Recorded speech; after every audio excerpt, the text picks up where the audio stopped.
Oke, assalamualaikum warahmatullahi wabarakatuh. Kali ini kita akan membahas materi baru, yaitu tentang perilaku menyimpang atau penyimpangan sosial. Perilaku menyimpang itu berarti perilaku yang tidak tertib atau perilaku yang melanggar aturan.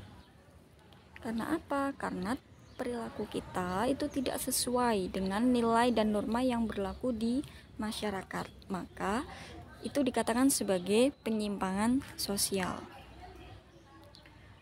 Materi ini ada kaitannya dengan materi sebelumnya, yaitu tentang sosialisasi.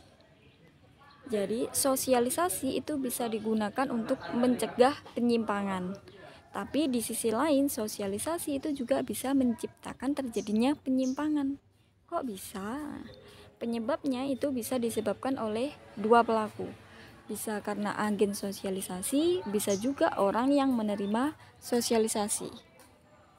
Jika dilihat dari agen sosialisasi, yaitu orang yang memberikan sosialisasi, itu berarti agennya yang salah. Agennya yang mengajarkan hal buruk, bukan mengajarkan tentang kebenaran. Tapi ada juga yang disebabkan oleh orang yang menerima sosialisasi. Jadi agennya itu sudah memberikan tentang kebaikan. Kalian sudah dikasih tahu tentang aturan-aturan yang ada di masyarakat. Tapi kitanya sendiri yang memang tidak mau menjalankan hal tersebut. Nah, kita sudah diajari tapi kita nggak mau, kita menolak. Jadi kita melanggar. Itu adalah keterkaitan antara sosialisasi dan perilaku menyimpang. Tapi di sisi lain, sosialisasi itu juga bisa berguna sebagai obat. Jadi ketika kalian sudah sudah melakukan penyimpangan, terus kalian dipulihkan dengan cara diberi sosialisasi. Itu juga bisa dilakukan. Nah, penyimpangan terhadap nilai dan norma itu istilahnya adalah deviasi.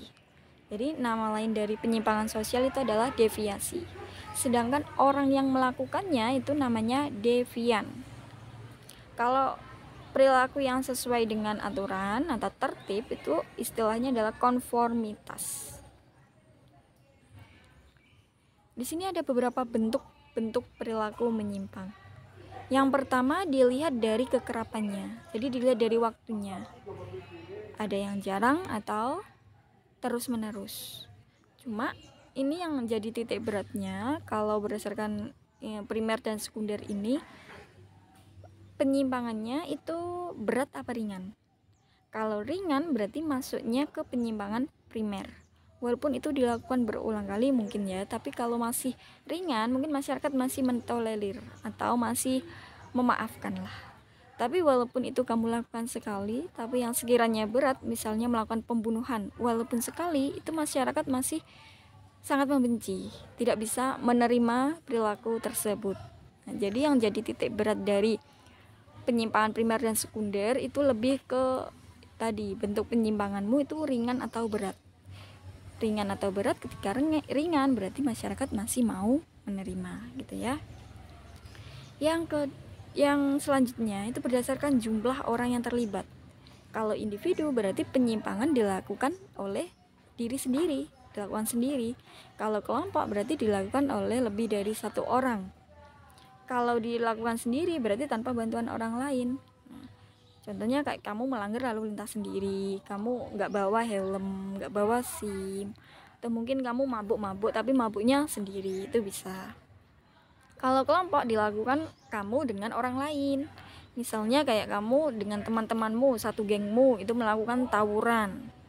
Atau mabuk tadi, mabuk tapi kamu lakukan secara berkelompok. Jadi kalian janjian nanti nongkrong, misalnya nongkrong di tempat mana, terus nanti mabuk bareng. Itu berarti kejahatan, penyimpangan yang dilakukan oleh kelompok atau kolektif. Selanjutnya berdasarkan sifatnya, ada yang positif, ada yang negatif. Penyimpangan kok positif? Nah, kalau penyimpangan yang sifatnya positif itu lebih ke penyimpangan terhadap nilai. Nilai itu kan sesuatu yang dianggap baik. Misalnya gini, ada kayak sejenis gender. Gender itu anggapan masyarakat tentang peran yang harus dilakukan sesuai dengan jenis kelamin. Misalnya laki-laki itu perannya bekerja dengan yang menggunakan kekuatan besar, misalnya kayak kuli. Kalau perempuan itu nggak pantas kerja di kuli, nggak cocok misalnya. Itu kan gender namanya. Anggapan masyarakat tentang peran yang harus dilakukan sesuai dengan jenis kelamin. Begitupun sebaliknya. Kalau perempuan itu kerjanya ya yang kayak ngepel, nyuci, berarti IRT. Nah, atau mungkin yang masak-masak gitu kan. Nah, bagi mereka yang kayak melanggar nilai tersebut itu dianggap melakukan penyimpangan, tapi yang sifatnya positif. Jadi itu tidak haram, tetap halal, cuma kayak menyalahi anggapan masyarakat gitu. Jadi orang perempuan yang bekerja apa namanya di kuli bangunan itu dianggap sebagai penyimpangan, tapi penyimpangan yang positif.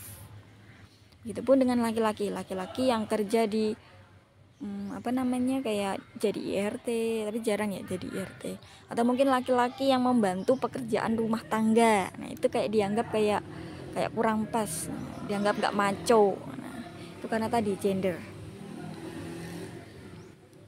Kalau negatif berarti ya penyimpangan itu berdampak buruk. Contohnya ya banyak sekali, macam-macam yang sekiranya itu merugikan, baik merugikan diri sendiri maupun orang lain. Nah, itu adalah bentuk-bentuk penyimpangan sosial.